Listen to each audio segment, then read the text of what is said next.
하나님의 말씀을 봉독하겠습니다. 오늘 함께 나누실 하나님의 말씀은 창세기, 성경 처음 책입니다. 창세기 1장 26절부터 28절까지 말씀을 봉독하겠습니다.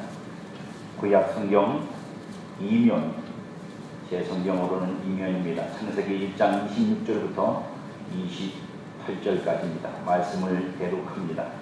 하나님이 이르시되 우리의 형상을 따라 우리의 모양대로 우리가 사람을 만들고 그들로 바다의 물고기와 하늘의 새와 가축과 온 땅과 땅에 기는 모든 것을 다스리게 하자 하시고, 하나님이 자기 형상 곧 하나님의 형상대로 사람을 창조하시되 남자와 여자를 창조하시고, 하나님이 그들에게 복을 주시며 하나님이 그들에게 이르시되 생육하고 번성하여 땅에 충만하라.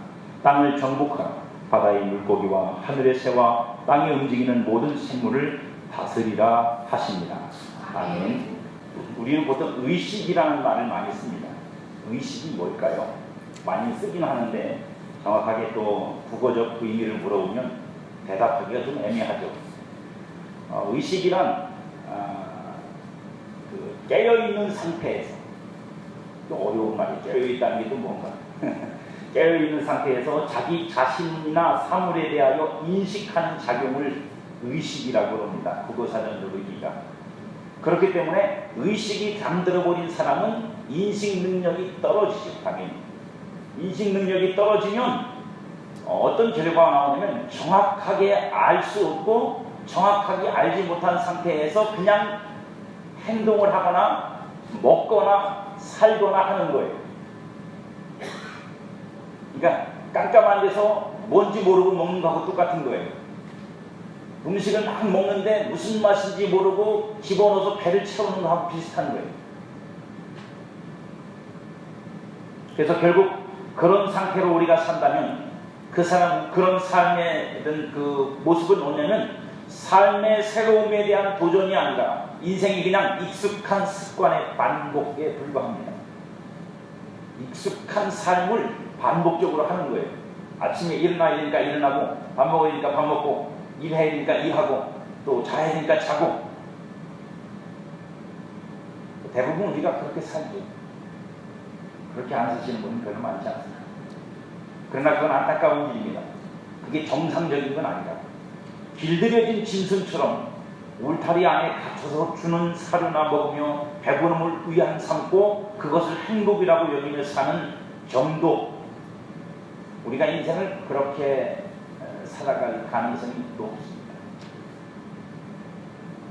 누구나 한 번쯤은 질문을 갖지만 그러나 쉽게 잊어버리는 것이 있습니다. 그게 뭔지 아십니까? 나는 누군가? 여러분 누구세요? 영어로 Who are you? 당신은 누구시죠? 여러분 누군지 아세요? 비슷한 질문이긴 합니다만 좀 다른 질문. 나는 어디서 와서 어디로 가요?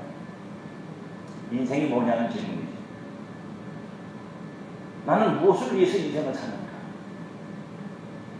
무엇 하나도 누구 무엇 하나, 어떤 질문 하나도 쉽게 대답할 수 없는 어려운 질문이에요. 조금 배웠다고 책 한 권 읽었다고 대답할 수 있는 게 아닙니다. 평생을 살아도 모르는 답일 수도 있고.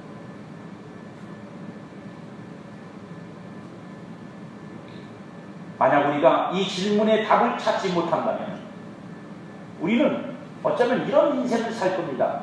집단화된 사회의 구성원으로 사회적 기준에 어울리는 삶을 살지는 모르지만 내가 누군지 몰라서 나를 살아야 될 삶을 못 살 수도 있어요.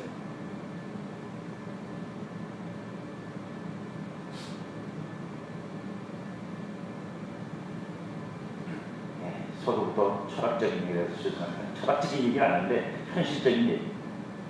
무슨 얘기냐면 나를 만드신 그 만드신 분이 만드신 그 목적과 가치 속에서 사는 게 아니라 사회적 범주가 우리에게 정해진 틀 속에 갇혀서 그것을 인생이라고 받아들이고 살 수밖에 없다고. 그럼 인생 성공한 사람이 누구예요? 학교에서는 1등한 사람이고 직장에서는요, 승진해서 제일 먼저 고급 자리에 올라간 사람이고요. 그 사람들만 인생을 제대로 사는 게 돼요. 근데 결국 인생은 그렇지 않습니다. 그건 사회적 범죄, 사회가 정해놓은 어떤 인생론이고, 우리는 하나님의 말씀 속에서 우리를 지으신 하나님이 인생을 어떻게, 왜, 무엇 때문에 지으셨는지를 알고, 그 가치를 알고, 그 제 본모습을 알고, 그걸 찾아서 오늘을 살아가는 사람이 되어야, 그래야 자기를 사는 겁니다. 내가 누군지를 알고 사는 겁니다. 그것이 직장생활이든 가정주부로 사는 것이든 상관은 없습니다. 그래서 오늘은 여러분과 함께 성경에서 사람은 무엇이라고 말씀하시는가를 살펴보려고 합니다. 성경에서 사람은 무엇이라고 말하느냐, 어떻게 정의하고 있고 왜 만들었다고 성경은 우리에게 기록하고 있느냐, 성경적 인간론이 무엇이냐 하는 것입니다. 제가 읽은 본문의 말씀 속에서 이 질문에 대한 답을 성경은 우리에게 이렇게 줍니다. 1장 26절 27절 오늘 본문인데요. 하나님이 이르시되 우리의 형상을 따라 우리의 모양대로 우리가 사람을 만들고 그들로 바다의 물고기와 하늘의 새와 가축과 온 땅과 땅에 기는 모든 것을 다스리게 하자 하시고, 하나님이 자기 형상 곧 하나님의 형상대로 사람을 창조하실 때 남자와 여자를 창조하셨다. 여기 보면 분명히 사람이 어떻게 지어졌고 어떤 목적으로 지어졌는지를 알 수 있습니다. 그리고 또 하나의 답이 있는데, 그건 창세기 2장에 가면 있습니다. 창세기 2장 7절에 가면 여호와 하나님이 땅의 흙으로 사람을 지으시고 생기를 그 코에 불어넣으시니 사람이 생명이 되리라. 이 두 가지 말씀을 우리가 잘 조합해 보면 실제 인간은 땅의 흙으로 지어졌습니다.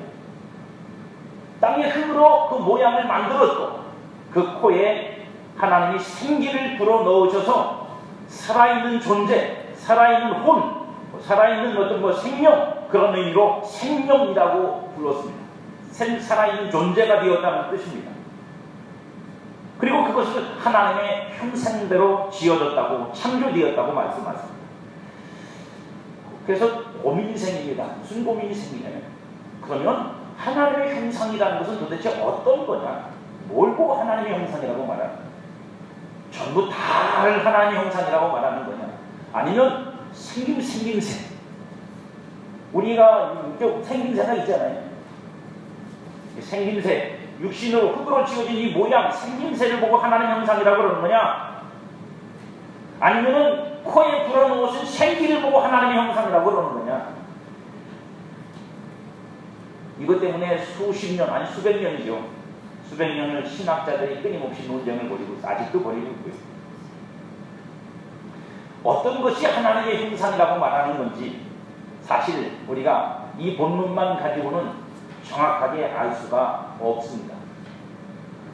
우리 머리로는 짐작도 안 갑니다. 이 하나님의 형상을 따라 지었다는 말씀을 이해하려면 사람을 하나님의 형상으로 만드신 그분의 뜻이 뭔지를 먼저 알아야 해요. 그래야 이게 뭔지 짐작이라도 할 수 있어요. 우리를 하나님의 형상으로 만드신 그분이 어떤 뜻으로 우리를 만드셨는가, 이 전체적인 뜻을 모르면 그 속에 만들어진 존재로서의 내가 누구인지를 알 수 없고 내가 어떻게 살아야 되는지도 알 수가 없습니다. 이 이에 대해서 바울 사도가 우리에게 가르치는 진리가 있습니다. 에베소서 1장 18절 이하에 보면 8절로 10절에 이렇게 그가 말합니다.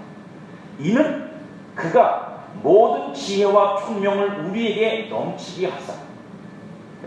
무슨 뜻이냐면 일반적인 사람의 지식과 지각과 능력과 지혜로는 알 수가 없어서 하나님이 모든 지혜와 총명을 주셨답니다. 그러니까 하나님의 어떤 뜻과 비밀을 우리로 알게 하시기 위해서 누군가에게 하나님께서 인간의 지혜와 능력과 어떤 것을 알 수 없는 그것을 알도록 하기 위해서 그것을 주셨대요. 그것을 주셔서 어떻게 하셨느냐? 그 뜻의 비밀을 우리에게 알리신 것이요. 그 뜻의 비밀, 그게 뭔지는 아직 몰라요. 그 뜻의 비밀을 우리에게 알려줘서 이제 마침내 우리가 그 뜻의 비밀이 뭔지를 깨닫고 알았다 이거. 그럼 그게 뭐냐? 그의 기뻐하심을 따라 그리스도 안에서 때가 찬 경륜을 위하여 예정하신 것이니, 그게 뭐냐면 하나님이 기뻐하시는 뜻인데, 그것은 오직 그리스도 안에서 때가 찬 경륜, 그리스도 안에서 때가 차면 나타나고 드러나고 밝혀지고 그래서 알려질 수 있는, 그리고 그거 완성될 수 있는 어떤 것. 근데 마침내 이제 그 때가 되어서 그리스도 안에서 그 뜻이 밝혀지고 드러난다는 뜻이에요. 예정하신 것이 정해놨다는 뜻이죠. 그때 그렇게 되도록 하늘에 있는 것이나 땅에 있는 것이 다 그리스도 안에서 통일되게 하려 하십니다. 하늘에 있는 것, 이 땅 우리가 사는 세상이 아니고요. 하늘에 있는 것이나 땅에 있는 것이 그 그리스도를 통해서 그리스도 안에서 통일되게 하려 하십니다. 이것이 하나님이 가지고 계신 그 뜻의 비밀의 일부분입니다. 하나님이 모든 지혜와 총명을 주어 알게 하신 그 뜻의 비밀이 과연 무엇일까요? 이제 때가 차서 나타난 하나님의 경륜이 있답니다. 그것이 무엇인지를 알아야 그것을 역으로 다시 추적해가면 하나님이 그러면 왜 사람을 만드셨는지를 우리가 비로소 알 수 있어요. 그러기 전에는 모르는 겁니다. 닭이 먼저냐 알이 먼저냐 이 싸움밖에는 할 수가 없어요. 그래서 우리가 수도 없이 많이 과학이든 철학이든 인간의 존재를 증명하려고 하고, 인간이 어디서 왔다 어디로 가는지를 증명하려고 하고, 왜 살아야 되는지를 증명하려고 수도 없이 노력했지만 잘 되지 않았어요. 그러면 그 뜻의 비밀이 무엇이냐? 바울은 우리에게 1장 8절 앞부분에서 이미 그것을 설명하고 들어갑니다. 에베소서 1장 3절로 6절의 말씀이 이렇게 기록하고 있어요. 찬송하리로다. 하나님 곧 우리 주 예수 그리스도의 아버지께서 그리스도 안에서 하늘에 속한 모든 신령한 복을 우리에게 주시되 곧 창세전에 그리스도 안에서 우리를 택하사. 여러분, 이게 감이 잡히십니까? 저는 감이 안 잡혀요. 왜냐면 이건 저도 상관없는 얘기예요. 내가 짐작할 수 있는 얘기가 아닙니다. 창세전에 세상을 만들기 전에 하나님이 어떤 뜻을 가지고 계셨고 어떤 결정을 하셨는지, 여러분, 저나 여러분들은 뭘 믿죠? 엄마가 너 다리 밑에서 주워왔다 그러면 그걸 믿지, 그 말을 믿죠. 내가 어떻게 생겨서 어떻게, 그죠? 엄마에게서 나 태어났는지 아는 사람은 없습니다. 그러니까 뭐 배우기 전에 그와 비슷한 거라고 생각이 돼요. 그리스도 안에서 하늘에 속한 모든 신령을 우리에게 주실 때 창세전에 그리스도 안에서 우리를 택하사 우리로 사랑 안에서 그 앞에 거룩하고 흠이 없게 하시려고 그 기쁘신 뜻대로 우리를 예정하사 예수 그리스도로 말미암아 자기의 아들들이 되게 하셨으니 이는 그가 사랑하시는 자 안에서 우리에게 거저주시는 바 그의 은혜의 영광을 찬송하게 하려는 것이라. 이 말씀만 가지고 보면 사람을 그리스도 안에서 하나님 앞에 거룩하고 흠이 없게 하시려는 목적을 가지고 하나님이 뜻을 정하셔서 그 뜻을 이루기 위해 사람 안에서 선택하시고 예정하시고 계획하셨다가 이제 마침내 그 뜻을 따라 우리를 하나님의 아들들이 되게 하심으로 말미암아 거저주시는 은혜로 하나님의 거저주시는 은혜로 우리도 그 자리에 나아가듯 만드셨다는 게 이 바울이 전한 말씀의 골자입니다. 근데 문제는 뭐냐면 이게 창세 전에 있었다는 거예요.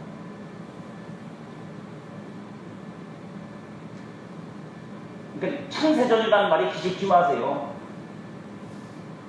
아주 간단한 겁니다. 창세전에 하나님이 이런 계획을 가지고 계셨고 이 경륜을 가지고 계셨고 이 비밀을 그 뜻 안에 가지고 계셨어요. 그리고 뭐 하신 거예요? 창세전이면 언제 전이라고요? 그죠? 만드시기 전, 세상과 하늘과 땅을 만드시기 전 오늘 주제인 사람자는 사람을 만들기 전에 하나님의 뜻이 있고 경륜이 있었다고요. 그게 먼저라고요. 그러면 생각이 쉬워져요. 그러면 그런 뜻을 갖고 계시고 그런 경륜을 가지고 계신 하나님께서 사람을 만드실 때 그게 반영이 돼야 안 돼요.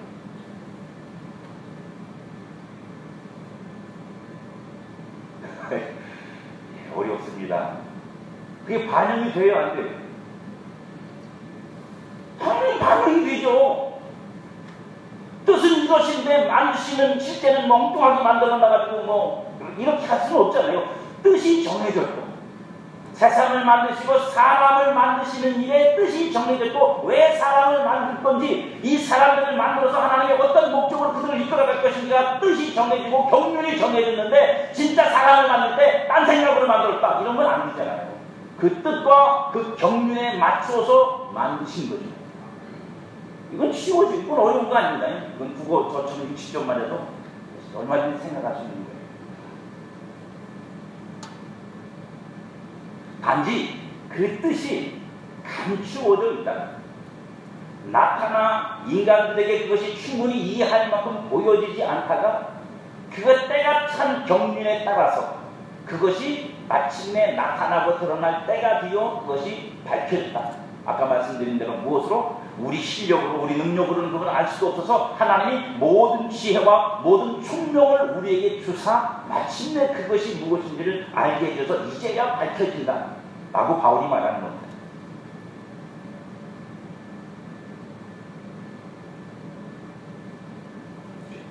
그러면 그런 하나님의 경륜과 하나님의 뜻을 따라 사람을 만드셨는데 그 안에 하나님이 하나님의 형상을 따라 사람을 지으셨대요.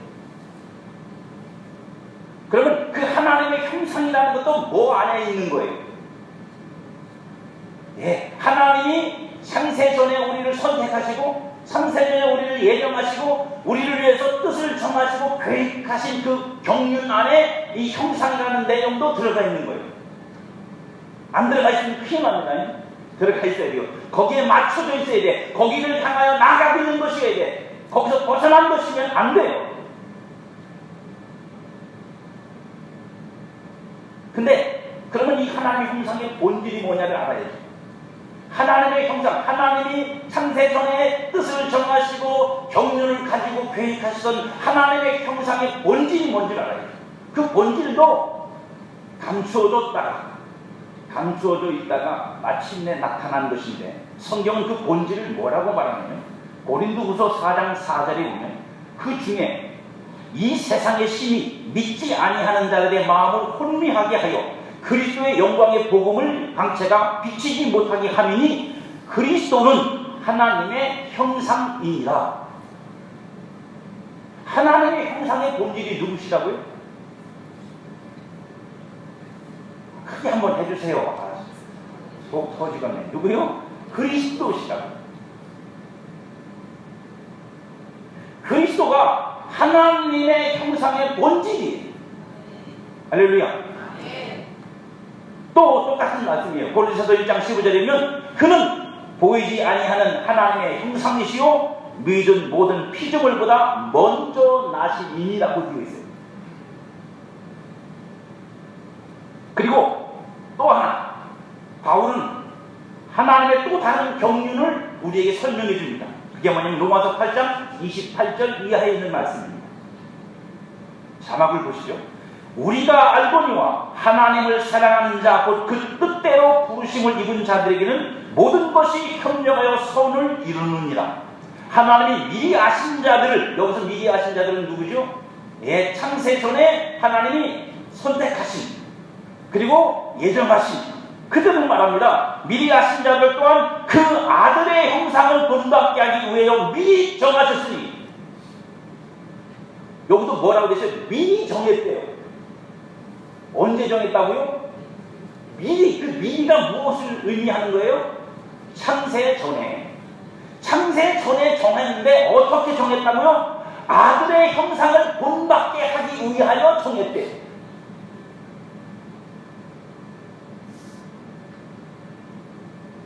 이는 그로 많은 형제 중에서 맏아들이 되게 하심이니라.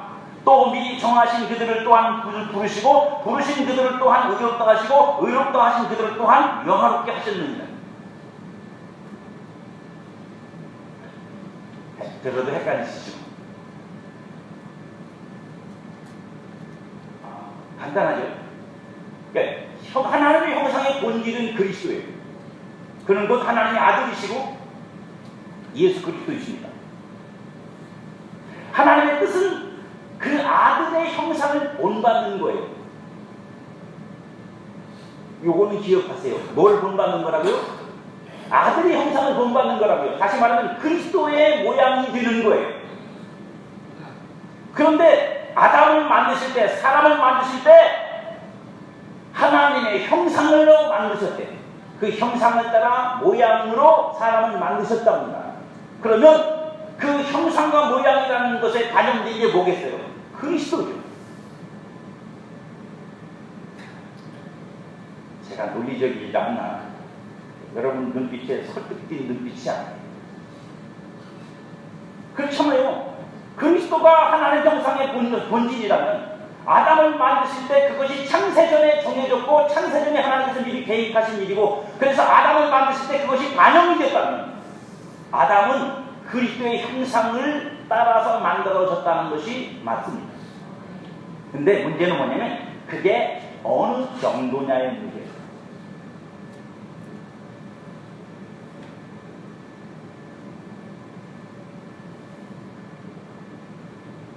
그러니까 본받게라고 하는 말은 뭐예요? 닮도록이잖아요. 그와 같이 되도록. 그죠? 뭐 어려운 말 아닙니다. 그러면 이 말이 우리에게 가르쳐주고 있는 이 비밀이 뭐냐면 이런 거예요. 그렇다면 하나님이 사람을 하나님의 형상으로 지으셨다는 것은 아담과 하와인데 하나님이 사람을 하나님의 형상으로 지으셨다는 것은 이미 창세전에 하나님께서 계획하시고 경륜을 가지고 뜻을 정하셔서 하나님의 그 형상이신 그리스도를 닮도록 미리 정하시고 계획 다 해놓으시고 그리고 아담을 만들었다면 그 아담이 그 처음 만들어진 존재가 인간이 최종적 완성은 아니에요. 그럴 수 없어요. 그러면 거기서 끝내셨어요. 네, 그렇게 창조하시고 하나님 창조 끝 하고 그냥 천국으로 다 데려가서 거기서 끝을 내셨어야 돼요. 왜냐면 완성됐잖아요. 그리스도의 형상이 완전히 완성돼서 아담에게서 사람에게서 그리스도의 형상이 제대로 다 나타나서 끝! 충만한 분량의 그 크기까지 다 자랐잖아요. 끝났잖아요. 그럼 끝이죠. 근데 끝이 아니에요. 무슨 일이 벌어졌죠? 이놈의 아담이 죄를 져요. 완성된 줄 알았는데 이게 완성되고 최종적인 줄 알았는데 이게 죄를 지니까 거기서 우리가 이제 헷갈리는 거예요. 왜? 아니 하나님 형상으로 지음받은 인간이 그것도 뭐 선과하고 나무를 알게 하는 나무 열매를 먹지 말라는 하나님의 말씀을 불순종해서 죄를 졌다. 그래서 별소리 다 하죠. 하나님이 왜 그걸 만드셔가지고 속을 새기나? 아니 만드시고 나서 왜 먹지 말라고 해서 시험을 받게 만드시나? 그러면 예정하시고 미리 정하셨다는 것은 그걸 죄질 줄 알고 기다리고 계시다는 얘기냐? 별소리 다 합니다. 여러분만 하는 게 아니고 신학자들도 그 소리를 한다니까. 그런 추론 속에서 뭐 결론을 내는 거니까. 이런 엉뚱한 소리가 나오는 이유는 뭐냐면 아담을 그리스도, 하나님의 형상의 본질이신 그리스도처럼 완벽한 존재라고 생각하기 때문이에요. 완성된 존재라고 생각하니까 완성됐는데 여기서 틀려버렸으니까 죄를 쳤으니까 불순종해서 하나님 앞에서 사망 속에 놓이게 됐으니까 완성했는데 하나님이 완벽하게 하셨는데 빈틈이 없는데 이게 문제가 생기니까 그걸 해석해야 되잖아요. 그걸 이해해야 되잖아요. 그러니까 별 소리를 할 수밖에 없는 거예요. 이걸 어떻게 설명을 해야 될까?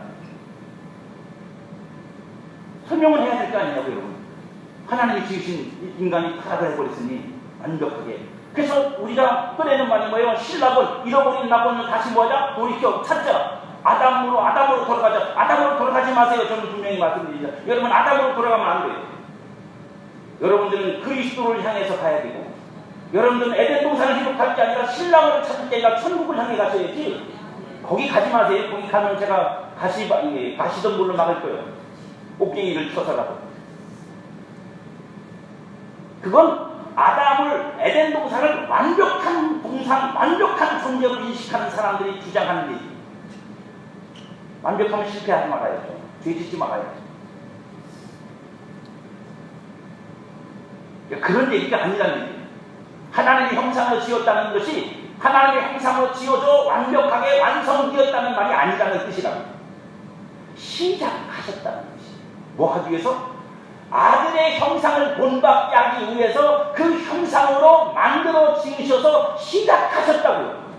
물론 순수하죠. 깨끗합니다. 순전합니다. 그죠? 그런 측면에서는 온전하다고 볼 수 있어요. 하지만 오염될 수 있고 더럽혀질 수 있고 타락할 수 있고 모든 가능성을 가지고 있는 존재. 신학적으로 표현하면 아직 하나님의 나라에 들어갈 만큼의 신령함은 잊지 못한 존재. 땅으로 육신적으로는 완벽할지 모르지만 온전할지 모르지만 아직 그리스도의 장성한 분량에 이르지 못한, 그래서 실패할 수 있고 넘어질 수 있고 죄질 수 있는 존재.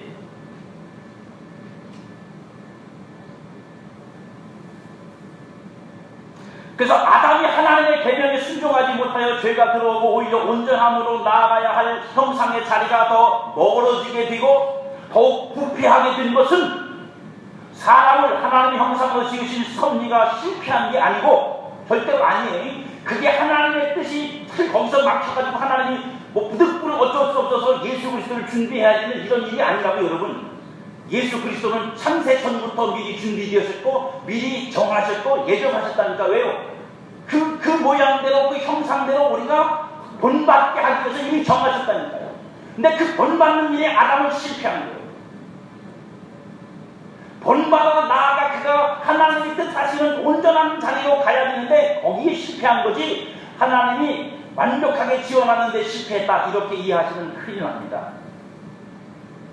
그래서 뭐가 가능해져요? 그 아담의 실패가 뭐로 연결이 되는 거예요? 아담이 뭐에 실패한 거예요? 자기가 하나님이 주신 계명, 선과 악을 알게 하는 나무 열매를 먹지 말아라, 먹으면 죽으리라고 하는 이 계명을 못 지켰어요. 그걸 지켰으면 생명나무 열매를 먹는 자리로 갔을 건데 그걸 못 지켜서 생명나무 열매의 나무는 뭐 어떻게 되세요? 천사, 두루피, 그죠? 에덴 동산을 지키는 불공을 지켜서 그걸 지키게 했어요. 못 들어가, 못 먹는다고요. 그러면 그게 무슨 뜻이냐? 그렇게 하시는 실패라는 것이 우리에게 오히려 우리에게 뭘 주냐면, 그러므로 인간의 실패가 곧 하나님의 계획된 뜻 가운데서 은혜로 되게 하시려고 합니다.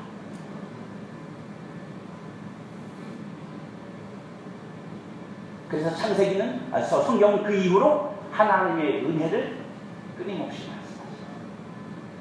율법도 마찬가지예요.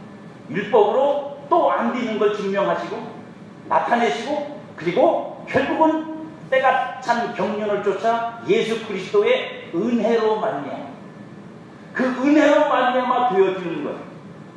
그래서 그 때가 찬 때까지 그것이 감추어지고 비밀이 된 거라는 얘기예요. 이 비밀이 마침내 예수 그리스도를 통해서 나타났다는 거예요. 그러니 하나님이 우리의 형상을 따라 우리의 모양대로 사람을 만들자 하신 것은 아담으로 완성해서 끝내시려는 것이 아니라 시작하시려는 일이요, 그리스도를 통해서 완성하실 일이었던 것이고, 사람은 처음부터 그 형상을 본받는 것으로 목적을 삼아 지어져 감으로 살아야 하는 존재임을 말씀하시는 거예요. 태어났다가 완성이 아니라 태어남으로 인해서 이제 온전한 사람으로 세워져 가야 되는 것처럼, 자라고 성장해서 세워지는 것처럼 아담도 같은 뜻 가운데에서 창조되었고, 그 가운데에서 그가 하나님의 양육을 받아서 성장했어야 되는데, 그 일에 그가 불순종을 통해서 하나님께 죄를 짓고, 그래서 그 모든 것들이 부패하고 타락하여 오히려 역으로 반대로 가게 됐고, 그래서 그것은 실패와 좌절과 끝이 아니라 그것으로 인하여 오히려 하나님이 얘기하신 은혜로 그것이 다시 고쳐지고 회복되고 그래서 그리스도의 형상으로 나아가는 지름길, 은혜의 길을 우리에게 허락하시는 거예요.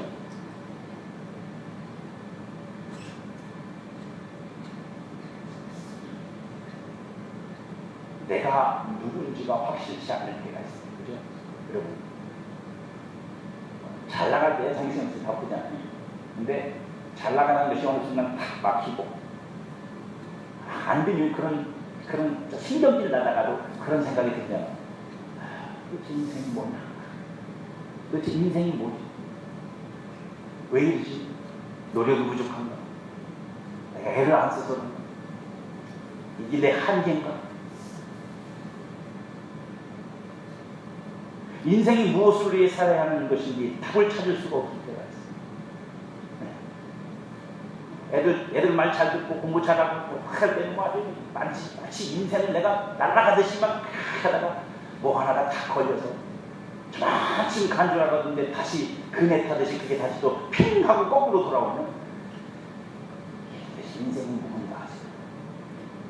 뭘 살라는 거냐 도대체. 무언가 속이 상하고 살맛이 나지 않을 때 이런 생각이 더 깊어지죠. 삶의 고달픔으로 무겁고 힘들어. 왜 나만 이렇게 힘들지?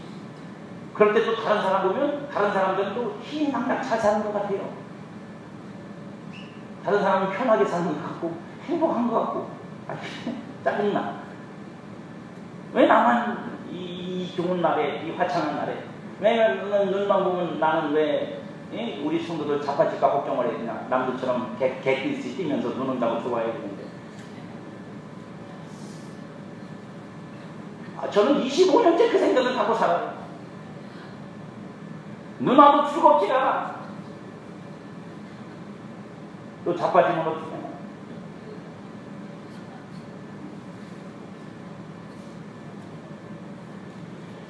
이것이 진정한 인생인가? 의미란 말인가 하고 내 삶에 대해서 회의가 될 때가 있어요. 없는 사람은 그건 사람이 아닙니다. 그게 없다면 그건 사람이 아니라 그냥 짐승처럼 사는 거예요. 그럴 때 여러분 생각하셔야 돼요. 그냥 훌떡 넘어가지 마시고 그런 거지 뭐 그런 거야. 그러길래 미안해 그러지 마시고 그러지 마시고 생각을 하셔야 돼요. 왜 이런가? 뭐가 문제인가? 내가 뭔가 인생을 잘못 생각하고 있는 건가? 지금 내가 인생의 삶의 방향을 잘못 잡고 있는 건가? 인생의 목적이 내가 지금 뭔가 불분명한 것이 아닌가 하는 생각을 하셔야 된다고요. 여러분은 하나님의 형상으로 지어짐으로 살아가는 것이고 그 형상이 여러분의 본래 모습이고 얼굴이라는 사실을 생각하십니다. 그러니 이 사회가 우리에게 던져준 그것을 목적 삼아서 그것을 얻고자 그게 인생이라고 정신없이 거기다가 머리 들이박고 달리지 마시고 그게 걸리는 순간에 하나님이 나에게 인생이 무엇인지를 깨닫고 인간의 존재가 무엇인지를 깨닫게 하심으로 이제 제 얼굴을 찾아서 제 모습을 찾아서 제대로 살아보라고 하나님이 이제 멈추시는구나 하고 생각하셔야 된다고. 왜 자꾸만 안 가지지 하고 뚫고 나가려고 하지 마시고 그러고 기도하니까 하나님 응답을 안 하지요. 뚫고 나가려고만 하니까 왜? 그만 가라고 멈추셨는데 자꾸 뚫고 나가려고 그러면 어떻게 합니까?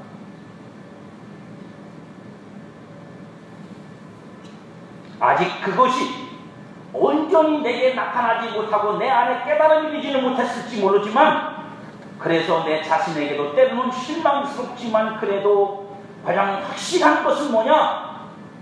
나는 하나님의 형상으로 지음을 받은 존재라는 사실입니다. 그래서 요한일서 3장 2절에 보면 이런 말씀이 있어요. 사랑하는 자들아 우리가 지금은 하나님의 자녀라 장래에 어떻게 될지는 아직 나타나지 아니하였으나 아직은 안 나타났다고 그게 온전하게. 하지만 뭐라고요? 그가 나타나시면 그가 누구예요? 우리가 닮고 본받아야 될 본체 본질 예수 그리스도 그가 다시 나타나 그 본래의 형상이 다시 나타날 때는 우리도 지금은 이 인생의 껍질을 뒤집어 쓰고 있어서 그것이 분명하게 나타나지 않고 있지만 그런 우리가 그와 같을 줄을 아는 것은 누구와 같아진다고요? 그죠? 다시 오신 그리스도, 우리가 본받아야 될 하나님 형상의 본체이신 그와 같아진다. 그건 무슨 뜻이죠? 진짜 완성된 하나님의 형상으로 우리가 나타나게 될 것이다 이거예요. 그때 그걸 뭐로 아느냐? 그의 참모습 그대로 볼 것이기 때문이다. 야, 이게 참 의미심장한 말입니다. 그죠? 그의 참모습 그대로 볼 것이기 때문이다. 그럼 무슨 뜻이에요? 지금은 우리가 그 모습을 그대로 볼 수 없다. 왜요? 왜 못 봐요?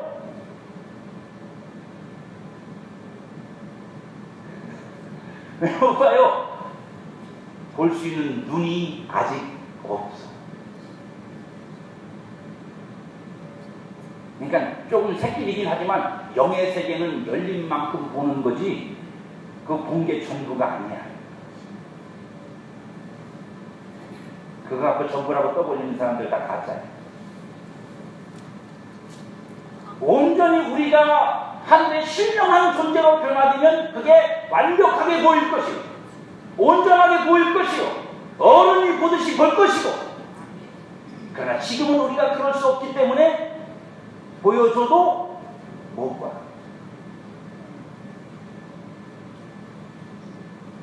중요한 건 그게 아니고 그게 우리의 삶의 목적이야.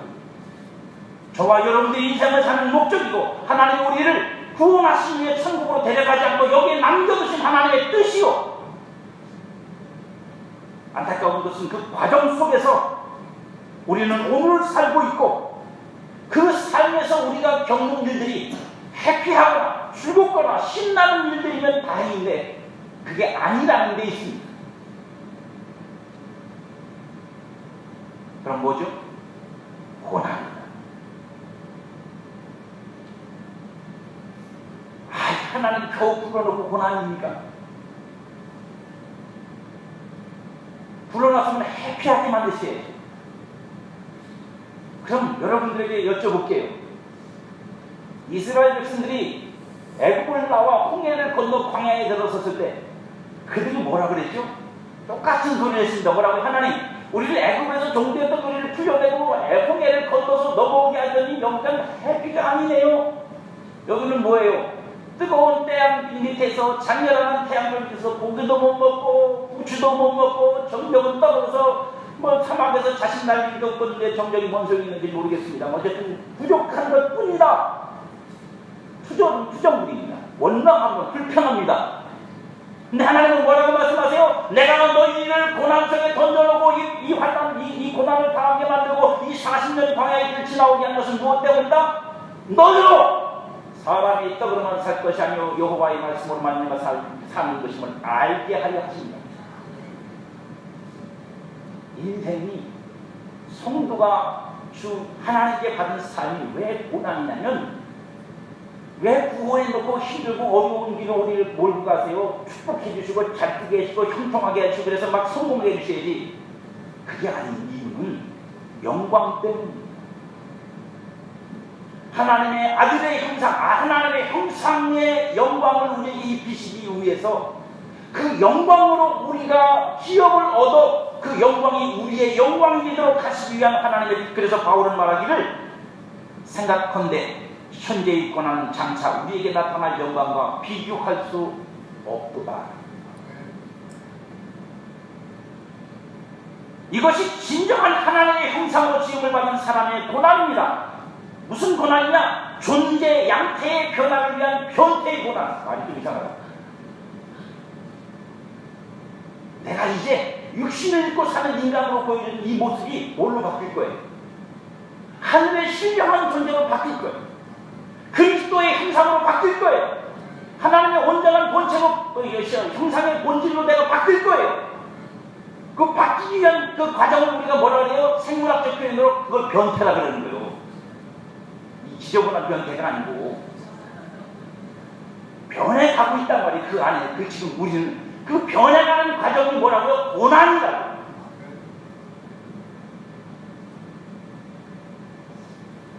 영광의 형상으로 나타나기 위한 현재의 고난을 우리는 살아가고 있는 것입니다. 왜 이렇게 여러분한테 열을 내느냐면, 지금 내가 살고 있는 지금 이 삶에서 내가 불평하고 힘들다 그러고 째려볼 수밖에 없는 사람들이 주변에 있고, 그런 내 현실의 삶 속에서 과연 내가 사람이 무엇인지를 어떻게 생각하며 어떻게 이해하느냐에 따라서 나만이 아니고 그들을 바라보는 내 시야도 바뀌지 않겠습니다. 왜 저래? 왜 저렇게 밖에 못하지? 그러고도 사람이야. 짐승만도 못한 인간이라고 할 만큼 한심해 보이는 그를 저도 하나님 안에서 하나님의 형상의 온전함을 따라 가기 위해 변해가고 있는 변태구나. 아주 말이 이상하다. 저도 지금 그 고난을 받고 있고 그 애를 쓰고 있고 그 하나님의 저 사람 속에서 역사를 하고 있는 나와 같은 길을 가고 있으며 나와 같은 고난의 자리에서 어려움을 겪고 있는 내 지체요, 내 형제요, 그리스도 안에서 한 몸이구나 라고 생각해 주면 어디가 뻔하냐. 어디 흘러나는 거예요.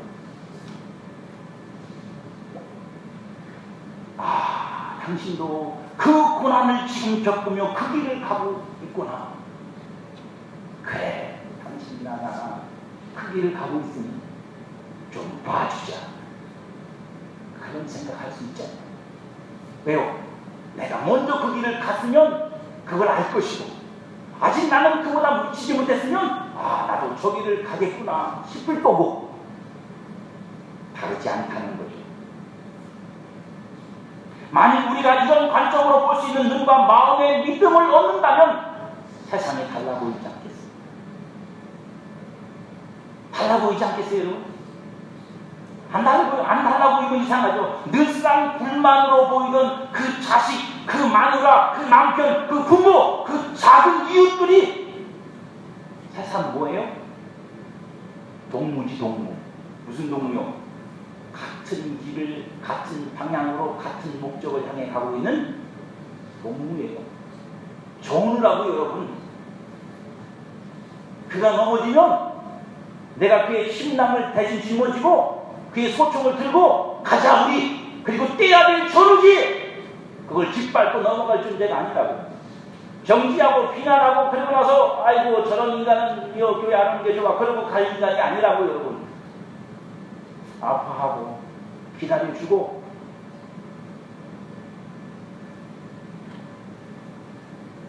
오늘도 또 하루 몸 비비며 부대끼며 그렇게 우리는 하나님의 형상으로 지어져가는 시간들을 보내고 살아가고 있는 것입니다.